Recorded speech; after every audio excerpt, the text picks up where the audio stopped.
धुळे जिल्ह्यातील बल्हाण येथील शासकीय आदिवासी किंवा अनुदानित आश्रमशाळेतील आदिवासी विद्यार्थी निखिल राजेश पावरा याला बेदम मारहाण करणाऱ्या शाळेतील शिक्षक कर्मचारीसह शाळा प्रशासनावर अॅट्रॉसिटी व बालहक्क संरक्षण कायद्याअंतर्गत गुन्हा दाखल करून संशयितांना अटक करा व सेवेतून निलंबित करा अशी मागणी बिरसा फायटर्स नंदुरबार संघटनेकडून आयुक्त, अप्पर आयुक्त, आदिवासी विकास विभाग नाशिक, जिल्हाधिकारी धुळे, पोलीस अधीक्षक धुळे व प्रकल्प अधिकारी एकात्मिक आदिवासी विकास विभाग प्रकल्प धुळे यांच्याकडे एका निवेदनाद्वारे करण्यात आले।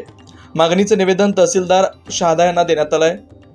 यावेळी बिरसा फायटरचे राष्ट्रीय अध्यक्ष सुशील कुमार पावरा, राज्याध्यक्ष गोपाल भंडारी, राज्योपाध्यक्ष गणेश खर्डेंसह अनेक कार्यकर्ते उपस्थित होते। धुळे जिल्ह्यातील शिरपूर तालुक्यातील मौजे पनाखेड येथील रहिवासी राजेश गौतम पावरा यांचा मुलगा निखिल राजेश पावरा या आदिवासी विद्यार्थ्याला शाळेतील शिक्षक कर्मचाऱ्यांनी बेदम मारहाण केल्याचा एक व्हिडिओ व्हॉट्सअप ग्रुपच्या माध्यमातून प्रसार झाला। संबंधित गावातील विद्यार्थ्याचं दूरध्वनीच्या माध्यमातून संपूर्ण माहिती घेतली असता तेथील आश्रमशाळेतील आदिवासी विद्यार्थीला बेदम मारहाण करणारे श्री निलेश महाजन पाटील सह रघुवंशी शिक्षक कर्मचारी यासह तेथील शाळा प्रशासनाची सखोल चौकशी करण्यात यावी। घटनेचा बिरसा फायटर संघटनेकडून जाहीर निषेध व्यक्त करीत आहोत। आदिवासी विद्यार्थ्याला क्रूरपणे बेदम मारहाण करण्यात आले। हे शिक्षक आहेत की राक्षस आहेत? एवढ्या लहान मुलाला एवढं का मारलं? ही घटना बघून आदिवासी विद्यार्थी आश्रमशाळेत सुरक्षित नाहीत। हे मारणारे शिक्षक कर्मचारी नोकरी करण्याच्या लायकीचे नाहीत, म्हणून यांना पदावरून तात्काळ हटवलं पाहिजे। आदिवासी विद्यार्थी पालकाला जोपर्यंत न्याय मिळत नाही तोपर्यंत बिरसा फायटर संघटना त्यांच्यासोबत राहील। मारहाण करणाऱ्यांना माफी नाही अशी तीव्र प्रतिक्रिया बिरसा फायटरचे राष्ट्रीय अध्यक्ष सुशील कुमार पावरा यांनी व्यक्त केली। घटनेसंबंधित कर्मचारी यांच्यावर अॅट्रॉसिटीचा बालहक्क संरक्षण कायद्याअंतर्गत गुन्हा दाखल करावा व संशयितांना तात्काळ अटक करावी। मारहाण करणाऱ्या शिक्षक कर्मचाऱ्यांना तात्काळ सेवेतून निलंबित करावं हीच नम्र विनंती, अन्यथा बिरसा फायटर संघटनेकडून तीव्र आंदोलन छेडण्यात येईल। होणाऱ्या परिणामास सर्वस्वी जबाबदार आदिवासी विकास विभाग प्रशासन राहील याची नोंद घ्यावी असा आंदोलनाचा इशारा बिरसा फायटर संघटनेकडून प्रशासनास देण्यात आला। नमस्कार सर, मी बोलतोय पनाखेडमधून। हा पोरगा माझा भाऊचा आहे, राजेश गौतम पावरा हा माझा भाऊ आहे आणि याचं नाव आहे निखिल राजेश पावरा। हा पोरगा होता धुळे जिल्ह्यामध्ये आपलं बल्लाणे म्हणून या गावात होता। तिथं आपलं निमेश महाजन सर आहेत आणि त्याच्यानंतर रघुवंशी पाटील म्हणून आहेत। त्यांनी मारहाण केली या पोराला। बघा इथं बघून घ्या, या पूर्ण तोंडाला फोडून दिलं आहे आणि हे बघा छातीवर हे पण करून दिलं आहे। सगळ्यांनी आता सरांनी लक्ष ठेवलं नाही तिथं। ते म्हणे मॅडमला ठेवलं होतं पण त्यांचं काम बनत होतं की त्यांनी लक्ष ठेवायला पाहिजे असं, पण त्यांनी लक्ष ठेवलं नाही। तर मित्रांनो, मी सांगतो या व्हिडिओला जास्तीत जास्त शेअर करा आणि त्यांची शाळा 2 मिनिटात बंद व्हायला पाहिजे असं करून द्या तुम्ही। हे बघा, आम्ही इथे ना आम्ही शेतामध्ये बसलोय, आम्ही शेतकरी माणसं आहात आणि आम्ही इथं राहतो, शेतकरी माणसं आहात आम्ही आणि इथं राहतो आम्ही। तर सर एवढं झाल्यानंतर हे माणसं आम्हाला एक सुद्धा कळालं नाही की बाबा तुमचा पोरांना हे झालं। ह्या पोराला आता 8-10 दिवस आधी मारलं होतं आणि यांना काही सांगितलं नाही आम्हाला की या पोराला असं झालं। 15 दिवस झाले, त्याच्यानंतर याला आजच सोडलं इथं आणि आजच हे ते आज सुट्टी झाली म्हणून आज पोरगा घरी आला, त्याच्यामुळे हे आम्हाला कळालं। धुळे जिल्ह्यातील बल्हाणे येथील शासकीय आदिवासी आश्रमशाळेतील आदिवासी विद्यार्थी निखिल पावरा या छोट्याशा विद्यार्थ्याला तेथील शिक्षक कर्मचाऱ्यांनी अत्यंत क्रूरतेने बेदम मारहाण केलेली आहे।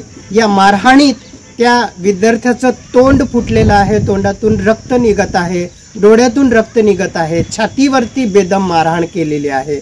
अत्यंत क्रूरतेने तेथील कर्मचाऱ्यांनी या विद्यार्थ्याला मारलेलं आहे। या घटनेचा आम्ही बिरसा फायटर संघटनेतर्फे जाहीर निषेध व्यक्त करतो।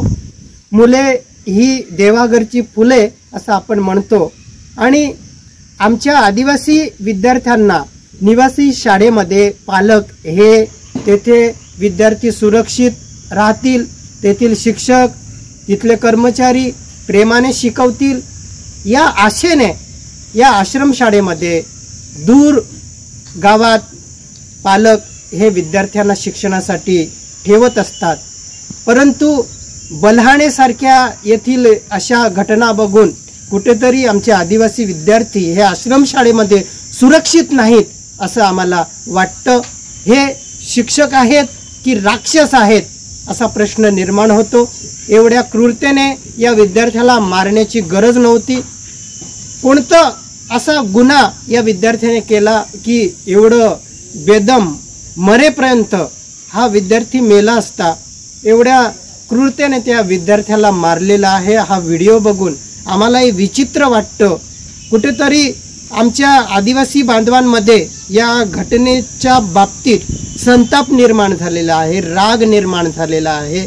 हे जे कर्मचारी आहेत हे नोकरी करण्याच्या लायकीचे नाही आहेत, म्हणून ज्यांनी कोणी या विद्यार्थ्याला अशा पद्धतीने क्रूरतेने मारलेला आहे त्यांच्यावरती अनुसूचित जाती जमाती अत्याचार प्रतिबंधक कायद्यानुसार त्यांच्यावरती गुन्हा दाखल झाला पाहिजे। बाल हक्क संरक्षण कायद्याअंतर्गत सुद्धा या कर्मचाऱ्यांवरती गुन्हा दाखल झाला पाहिजे। आणि हे जे कर्मचारी आहेत हे शिक्षक किंवा अन्य पदावर राहण्याचे लायकीचे नाहीत, म्हणून यांना तात्काळ सेवेतून निलंबित करण्यात यावे अशी आम्ही मागणी करत आहोत। पोलिसांनी तातडीने या संशयितांना अटक करावी, यांच्यावरती गुन्हे दाखल करावे अशी आम्ही विरसा फायटर संघटनेतर्फे मागणी केलेली आहे। अन्यथा या विद्यार्थ्याच्या न्यायासाठी आम्ही विरसा फायटर संघटनेतर्फे तीव्र असं आंदोलन छेडणार आहोत। या विद्यार्थ्याला या पालकाला न्याय मिळाला पाहिजे। जोपर्यंत या विद्यार्थ्याला पालकाला न्याय मिळत नाही तोपर्यंत आम्ही शेवटपर्यंत या विद्यार्थी पालकाला साथ देऊ। जय विरसा, जय आदिवासी।